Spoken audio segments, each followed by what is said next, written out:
90% of students will experience the death of a close family member or friend by age of 18. That's an astounding statistic and speaks to the deep need our children have for good grief support.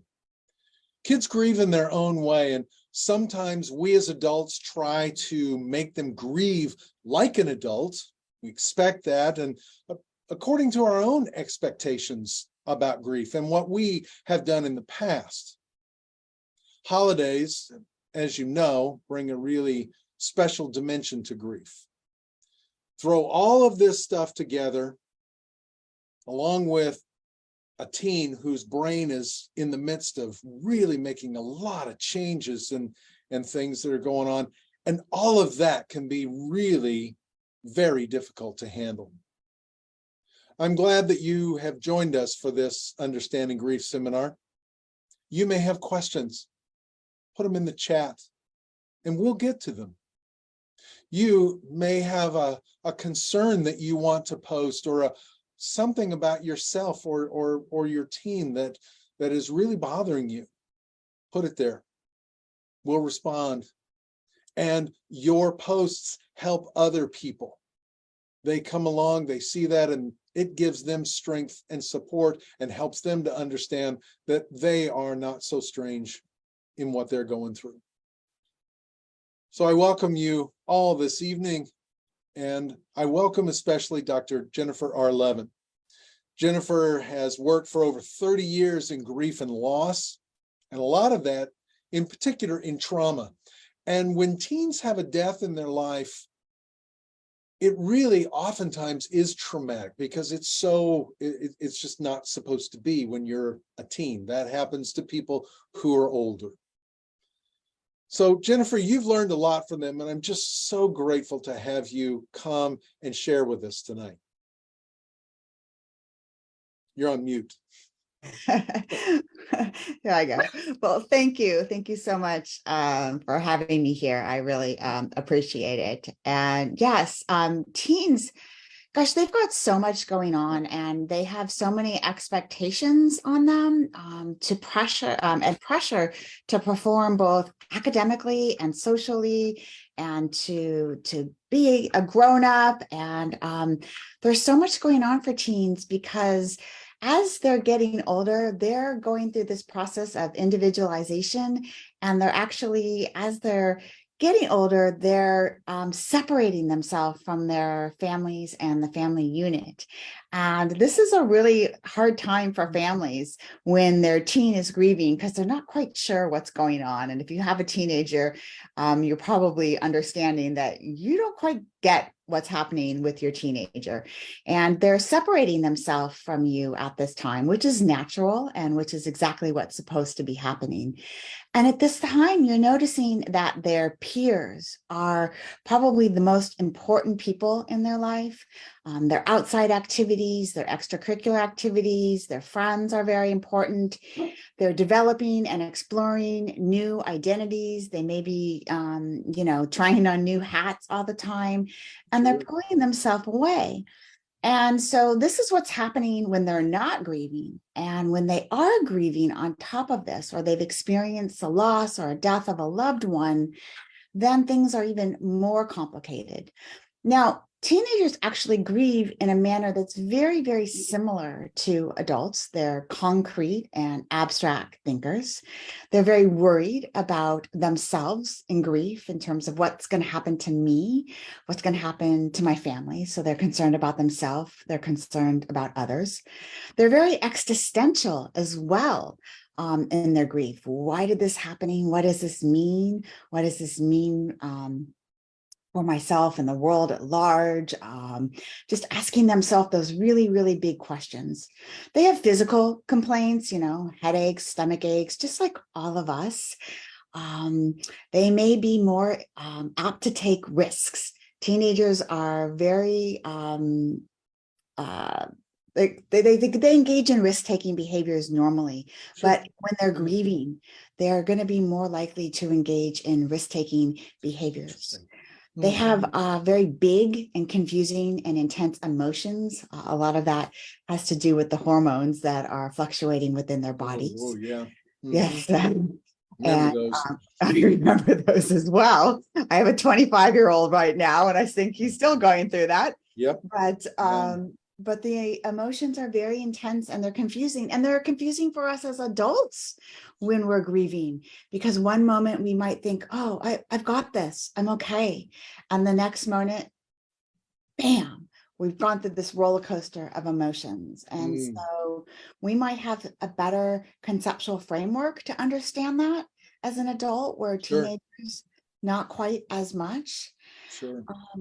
They Yeah, may, that's really hard because, we do a lot of and place a lot of expectation on teens from our own place of grieving, what we have done, for ourselves.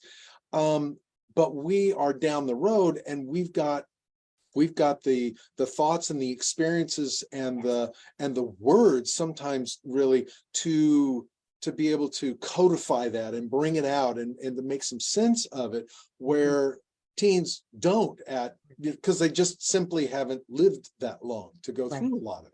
Right. They don't have the experience. Yeah. And what they don't have is the coping skills.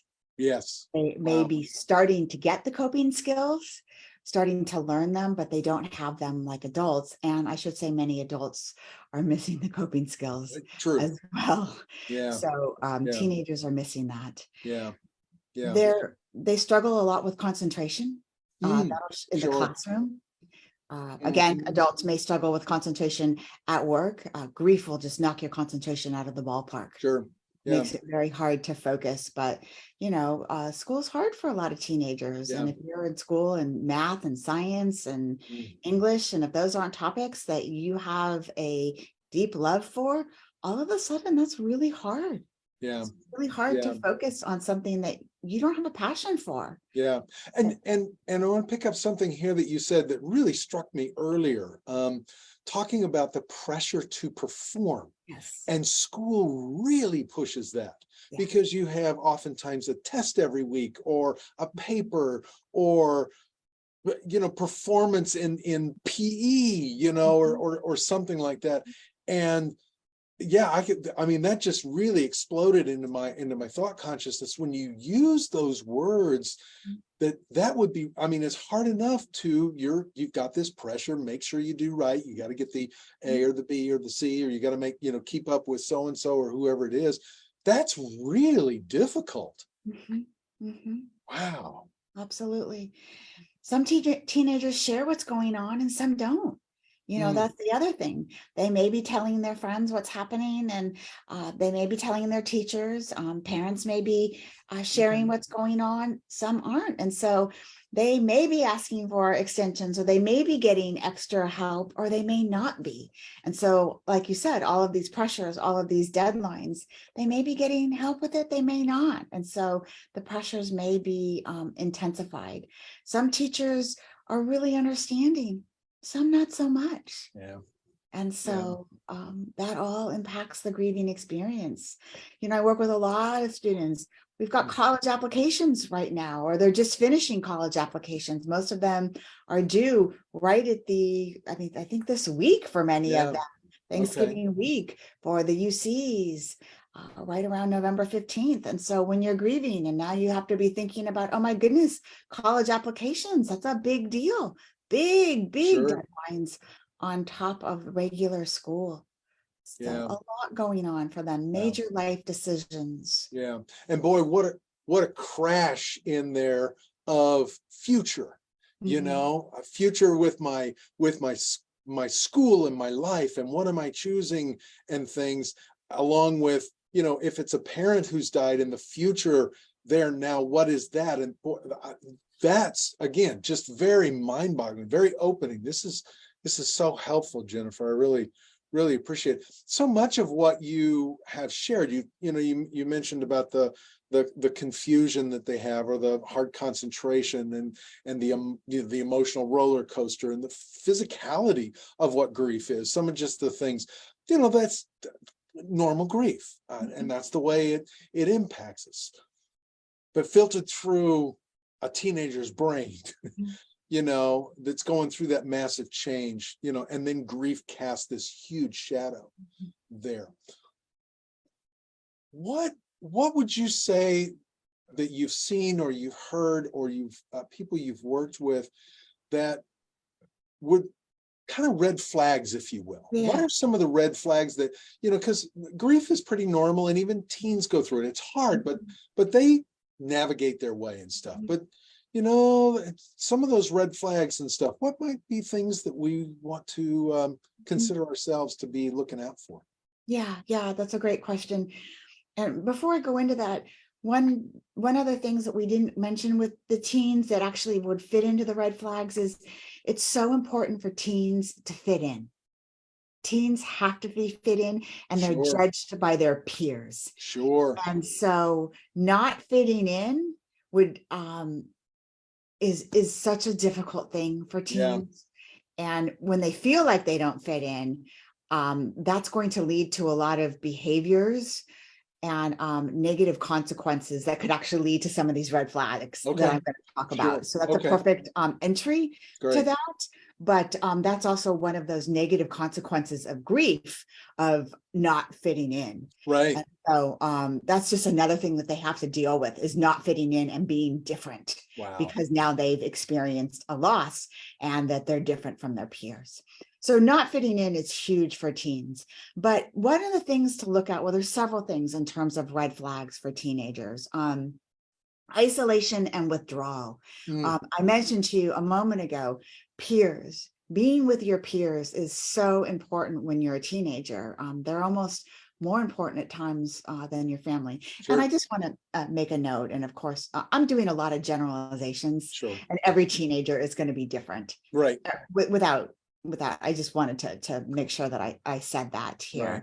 Yeah. And also, in saying that everyone's different, one of the things to look at is, how is your teenager behaving now compared to before the death in your family occurred? Okay. And so that's one thing. Is a big red flag is any major behavior change that's happened since your loved one has died. So that's going to be a red flag in itself. Sure. Okay. But things like, if you have somebody who's isolated and withdrawn already, then that's not going to be a red flag. Yeah. But isolation in general, withdrawn, somebody who's very social and then all of a sudden pulls back. Mm-hmm. Another one, feelings of guilt, responsibility, blame. That's a really big one. And sometimes teenagers aren't going to come out and say that. They're not just going to say, hey, it's all my fault.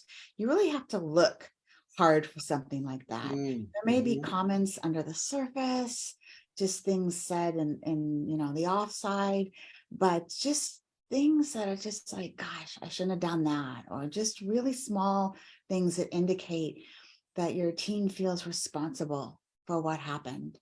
A lot of times you see this in younger kids, but that doesn't mean that teenagers still don't feel that they had something to do with the cause of death, even if it's something from cancer or a natural death.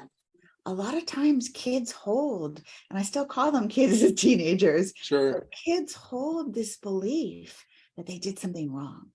And that's a big red flag. Okay. Angry outbursts, that just don't match your teenager's your personality. All right. We talked a lot about risk-taking behaviors, but risk-taking behaviors that are dangerous, that make you worry for your teenager's safety. Another one, depression or anxiety, sadness after a parent, a family member who's really close. That's to be expected. Sure. When we're talking depression of, not wanting to get out of bed, not wanting to be with your friends, not wanting to go to school, not wanting to participate in things that your teenager enjoys, and it's constant and it's going on over and over again. That's some serious depression. Or anxiety, getting so uptight or fearful about doing things that it's just interfering with quality of life. Substance abuse, turning to drugs, alcohol. And then, of course, any serious behaviors or thoughts of, expressing not wanting to live anymore.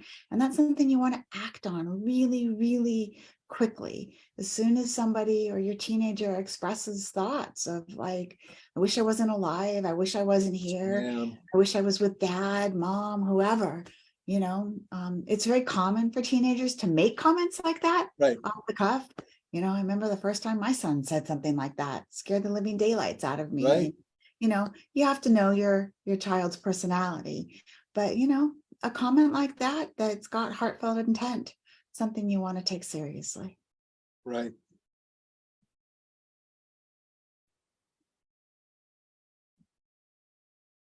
Pardon me, I got something in my throat. Some of that you're talking about, excuse me, I don't know where that came from. Some of what you're talking about is really hard to bring up anyway in a relationship between a parent and a teenager. It is. The communications is, sorry. Yeah. They are pulling away, as you said. They're Yeah.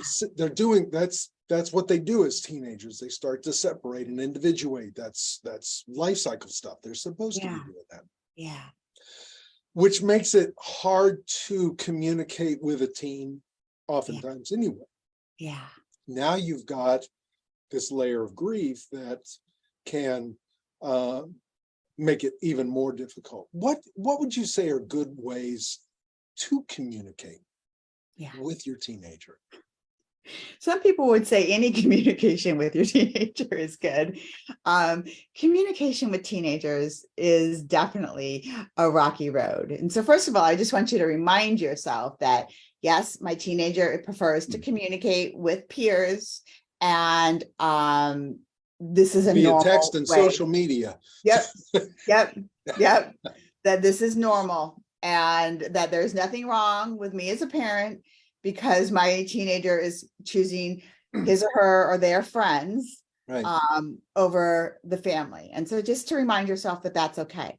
But that doesn't mean that communication is off the table with your teenager, because there are still ways to do it. Sure. And so you just want to keep at it. And so first is just asking them, to share how you're doing. Like, hey, how you doing today? How you feeling? And even if they're not going to share how you're doing. And share your feelings. Now, don't get me wrong, please do not use your teenager as a therapist.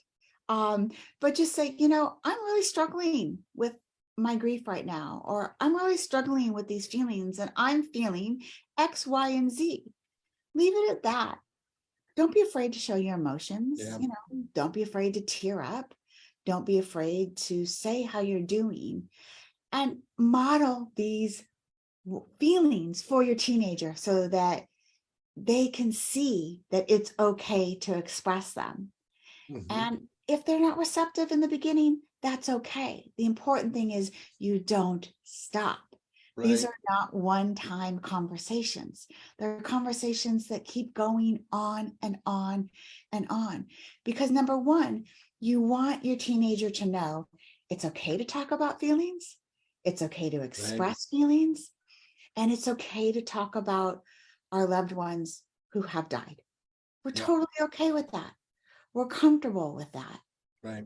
And if you're struggling with your comfort with that, then I'm hoping that you're okay getting some help with that so that you can model that for your teenager. Right. They talk about with young children that, one of the best indicators of how well a child will do with their grief is how well a parent takes care of themselves. And we get this, I'm always encouraging parents and saying, you have the opportunity with your children in this moment to teach them a life skill that, doesn't happen in very many places. And that is to teach them how to grieve. Again, I go back to what you were saying earlier, as a teen individuates and pulls away, there's grief in that because they're losing parts of their identity while they're gaining some new things. And that, the grief that we do, the grief work that we do with that helps to do a death loss as well. And so I really appreciate what you're saying with that, to really encouraging parents to be strong in their vulnerability. Yes. Yes. The other thing you want to do is you want to ask open-ended questions. Right. You don't want to say, how was school today? Or, because I always got that doesn't even have to be open-ended. You don't want to ask one-worded questions. Right. Yeah. Fine. Good. Exactly. Okay. Yeah. Or tell me about how things are going for you right now, or tell me about this. But in terms of, can you share your best memory of your mom with me? Can you tell me your favorite story? You want to ask questions that are inviting and encourage a dialogue. Yeah. Not questions that are inviting a one-worded answer, because they're going to look for it. Yeah. Yeah. And They're good. That's right. And that's what, again, that's something that teens do. And so beyond the question and the supporting that way, what are some other concrete ways that parents and teens can use and maybe come together? Because that's another really important way of supporting one another. I mean, again, don't make your teen your therapist or your your only support system. But what are things that they can do to come together and to honor their person during the holidays? And these are holidays throughout the years, not just now, of course. Yeah. So activities. Okay. Whenever I work with teenagers, I actually don't do just regular talk therapy, because teens seem to shut down when, well, I always have my dog with me, because when they're petting a dog, they talk. But not to just sit on a couch and like have a forced conversation. I play games with my teenagers, Sure. and we have a great, like, Uno, Othello, all these sorts of games, and take drives, and then you have conversations. But in terms of the holidays, there's some great things that you can do with your teen to actually honor your loved one. So things that I've suggested to families that I've gotten some great feedback. Let's say, unfortunately, that dad has died in the family. Go shopping for dad. Take your teen, go shopping for dad, buy him some gifts, and then take it to a charity and donate him. Okay. Make his favorite foods and serve them. Obviously, you can say prayers or toasts at the table. Some people are really comfortable with this next one. For some people, not at all. And I just want to give some suggestions and ask that you use the ones that fit, and the ones that don't, you just leave them. Some people like to leave an empty chair at the table, a place setting. Other people, they're not quite ready for that. One of my favorite ones is kind of at the appetizer table or a table, is to have a big glass bowl and some index cards and write memories. Sure. And then read it at dessert time. Oh, wonderful. Yeah. Write my favorite memory of, dad, grandma, grandpa, Aunt Betty. I've had clients hang stockings of loved ones and write notes. Okay. Every single year, put notes in, and then there's just a big box. Volunteering. Take your teenager and volunteer. This one's actually a little harder to do than I realized. You have to set this up in advance, but to volunteer on a holiday, being of service to others and giving back, especially if you do it at a place that was very meaningful to your loved one, that can be just such a great way. Really makes you feel good. Makes you feel good, especially if you're volunteering your time at a place that meant something to your loved one. Yeah. You can create a holiday playlist. I love working with teens in terms of things that are meaningful to them. They love technology. Create a playlist of your loved one's favorite songs. Have them put all the music together and then play it in the background. Yeah. Things like that. There's so many things that you can do. Have a family meeting, like, what can we do this year that would really bring whoever is not with us to celebrate? What can we do to bring their essence in the holidays with us? Yeah. I always encourage people, and I think that last one is really a great place to start. You sit down, because then everybody gets They're their safe. their say. And Mhm. one of the things that I always encourage people about, or maybe even warn them about, if you will, depending upon how they take it, is that your person is going to be at your holiday event, Whether you whatever like it or that not. is, Thanksgiving or Yeah. birthday or whatever it may be, and everything. They're going to be there by their absence, Mhm. and that absence fills the room. Yeah. And so you want to make sure and acknowledge that, because that shrinks the fear of it that everybody, that we all have in a Mhm. situation like that. But in particular, again, with a teen, I would think that not having the life experience tools on how to deal with some of that, Yeah. that teaches them how to do it. And not to be afraid of it. Right. Unfortunately, no one gets a pass from dealing with grief. Yeah.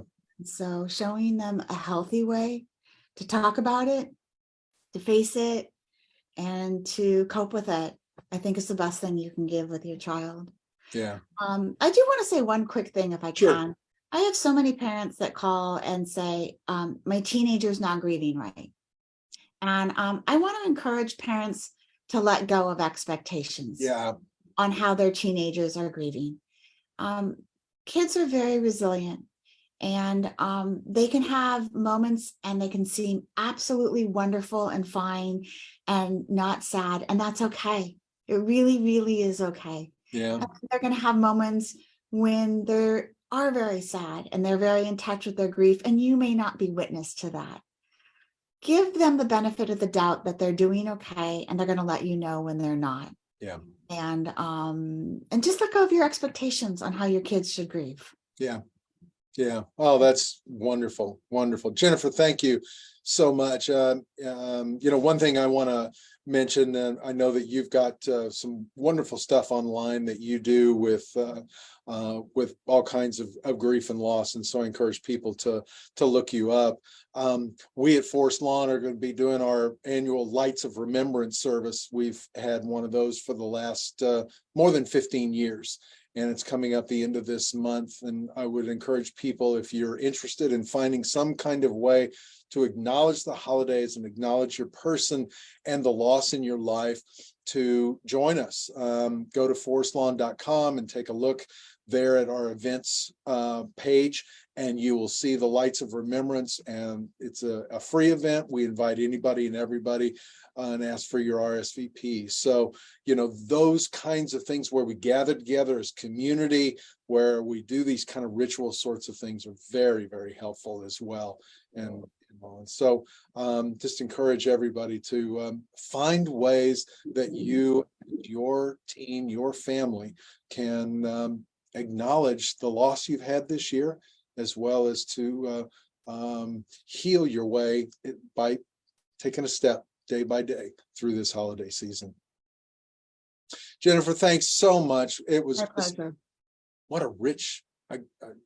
We always have such good guests on this, and you have hit the bar and above. It's wonderful. I really, really appreciate this, and so much of what your wisdom that you have brought. Thank you so very much for being with us. My pleasure. Thank you for having me.